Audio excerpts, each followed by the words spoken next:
وَإِنَّ اِقْتِصَادًا فِي سَبِيلِ اللَّهِ، اور بے شک اللہ تبارک و تعالیٰ کے راستے میں اور سنت کے معاملے میں درمیانی رفتار سے چلنا۔ کہ درمیانی رفتار کا کیا مطلب ہوتا ہے؟ درمیانی رفتار کا مطلب ہوتا ہے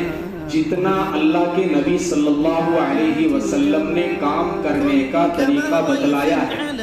جتنا اللہ کے نبی صلی اللہ علیہ وسلم نے حکم دیا ہے، اس کام کو نبی پاک علیہ السلام کے بتلائے ہوئے طریقے پر اسی طریقے سے کرنا،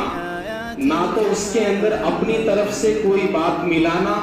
اور نہ اس کے اندر کسی بات کی کمی کرنا، نہ زیادتی کرنا نہ کمی کرنا۔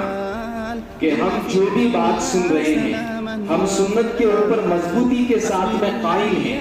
اللہ کے راستے میں مضبوطی کے ساتھ میں قائم ہیں، لیکن اس معاملے میں جتنا اللہ کے نبی صلی اللہ علیہ وسلم نے طریقہ بتلایا ہے کام کرنے کا، یا صحابہ کرام نے بتلایا ہے، یا ہمارے بڑوں نے جو ترتیب بتلائی ہے، ہمیں اس کام کو اسی نہج، اسی ترتیب اور اسی طریقے کے ساتھ میں کرنا ہے۔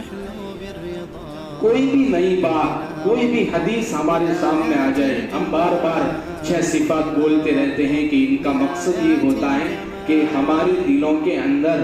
ہمارے اندر تحقیق کا جذبہ آ جائے اور ہمارے دلوں میں، ہماری زندگیوں میں حلال اور حرام کے درمیان میں فرق پیدا کرنا آ جائے۔ یہ صفت بار بار ہم بولتے رہتے ہیں، لیکن ہوتا کیا ہے کہ ہمارا علم، ہمارا کام سینہ در سینہ چلتا رہتا ہے۔ کوئی ایک بات سنی، پھر اس کے بعد میں اس کو عوام کے سامنے بیان کر دی۔ ضرور آپ عوام تک اس بات کو پہنچائیے، بلغوا عنی ولو آیا، اس بات کی ترجمانی ہے، اس بات کی دعوت ہے۔ اللہ کے نبی نے فرمایا کہ اگر تمہارے پاس میں دین کی تھوڑی سی بات بھی آئے تو اس کو دوسرے لوگوں تک پہنچاؤ۔